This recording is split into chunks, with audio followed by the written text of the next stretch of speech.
What's up, everybody? This is D from Brooklyn, and I'm here with the good old fashioned Brooklyn Reef tank that you've all grown to know and love.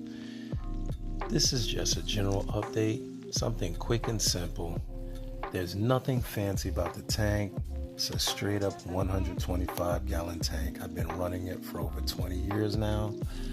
Started this tank in 2003 when I moved here. I moved this tank from my old apartment, and it is a compilation of very simple coral, very simple lighting, very simple filtration. So let's take a closer look.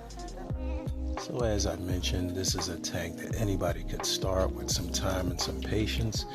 Basically, it's a 6 foot by 24 by 18-inch aquarium. I believe it is a original all glass aquarium. I've had this for over 20 years. I always say a prayer when I say that and do a blessing because it's been running a long time. It is powered by a simple sump, which I will take you in for a closer look. This is a 29-gallon custom-made sump with a bio chamber, which includes filter floss, biomech, as well as some live rock, SCA Aquatics protein skimmer rated for a 200-gallon system, a small chamber for Chaetomorpha makeshift algae scrubbing / refugium system, and a basic mag for return pump, which I've been running for quite a long time. So nothing simple. I have a waterproof refugium light there, which powers that. It's off right now. I'm running the aquarium stand lights, which are LED strip lights, which are controlled by the Neptune Apex. I want to mention that I have my Wi-Fi router here, as well as my Neptune Apex power system there. The Apex is the aquarium controller that basically controls when everything goes on and off and sends me any alerts if any of the parameters go out of whack, such as the salinity, pH, or heating.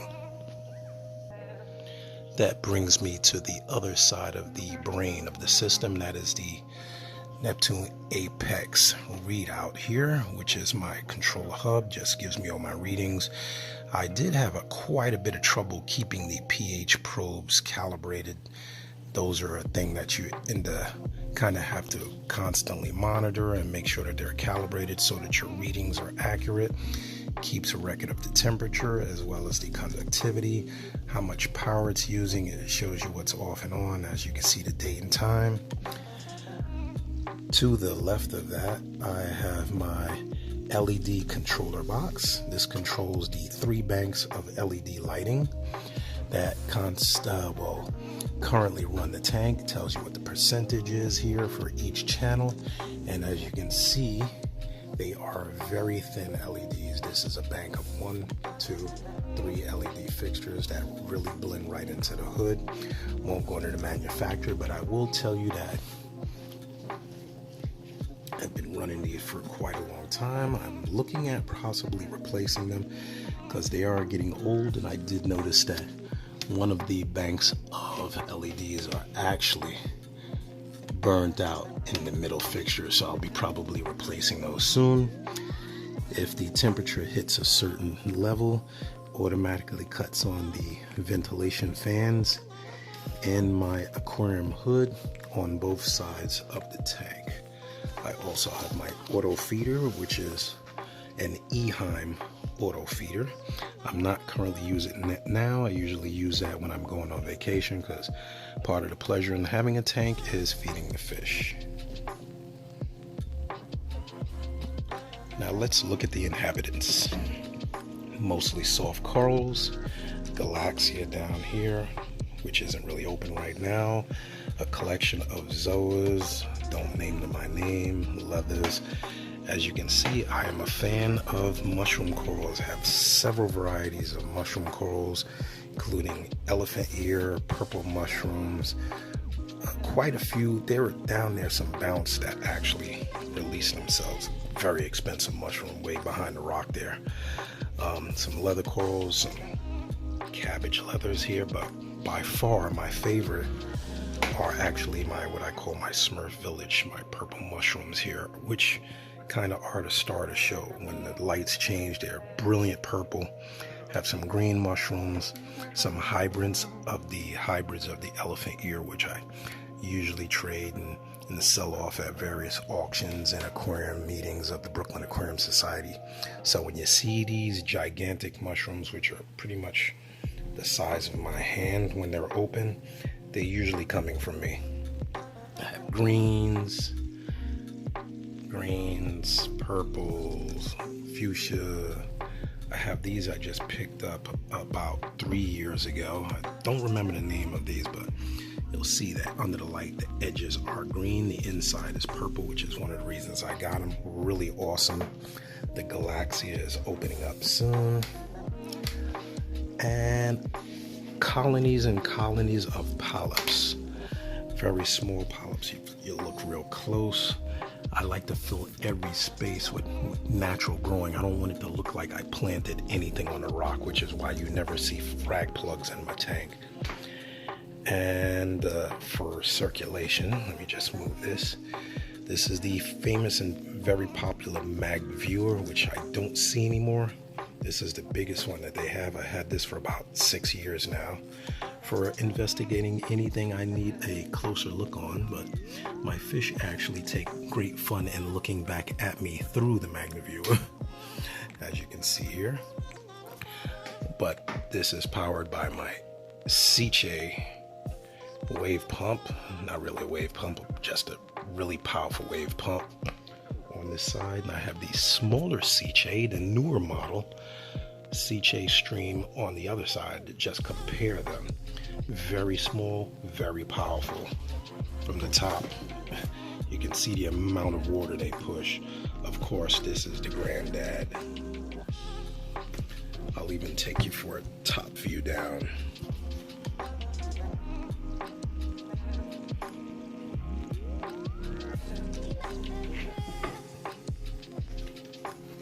This is powered by a 500 watt duo set of titanium heaters, which the control is in the back of the tank.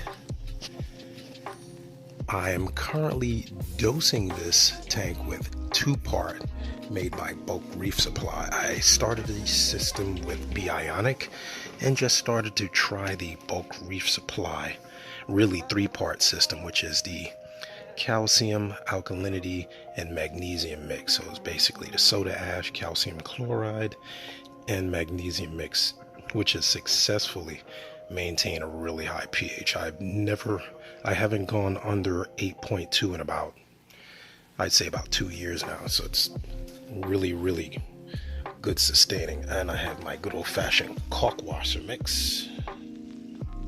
Look back here. This is good old-fashioned caulk washer by Two Little Fishies. Shout out to Julian Sprung. And the system is really, really simple.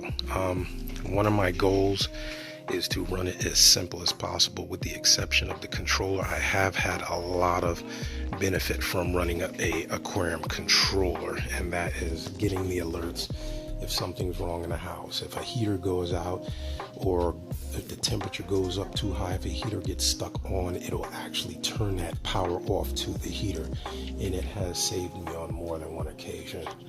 One of the other things is if there's a drastic change, if the lights don't cut on, or if something, I actually had an issue where one of the pumps shorted out, and it actually turned the pump off because the pump was shorting out and going in reverse, and I found that it had turned that pump off to prevent it from going into a false state or causing a fire or something like that. So shout out to the aquarium controller. So that is the tank. Very simple, very long running. People talk about old tank syndrome. Yeah, this is an old tank syndrome, but I love it. Love the fish. These are my 4-stripe Denzels. I actually lost my oldest 4-stripe Denzel about a year ago. I had Shorty for the better of 18 years. These guys are at least 15 years old. There's Sunny, my yellow tang. That is a problem with having fish a long time. It does hurt when you lose. When I lost my sailfin tank 3 months ago, I think they've been getting a little rough in here, as noted by the finish getting a little tattered on my yellow tang there. I have two maroon clowns. One is Gracie and the other one is red. I'll move this because now they're just, you see how they love looking at me through the magnet view. Let me just move that. There is red, and Gracie is the big brute under there. She is a rescue that I got some time ago, and really cool fish, never bites me, never attacks me, but I have been seeing tattered fins on my tang, so that is a concern. Probably start feeding them a little more plant matter. I have 3 6-line wrasse, which won't come out right now because they see me up at the tank filming.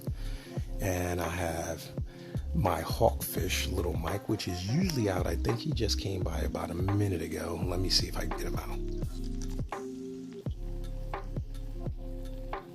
There's Mikey, one of my favorite fish there. He just stares at me on a regular. He usually sits right up here and looks at me, which I think he's gonna do. But that is my collection of fish. Nothing special, nothing crazy.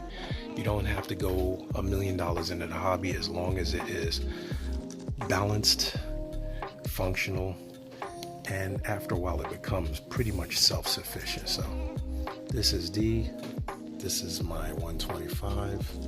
I hope you guys liked the video. Love, peace, and hair grease. If you have any questions or comments, leave them down below. I'll be sure to answer them. I try to answer everybody. So until next time, I'm out. See ya.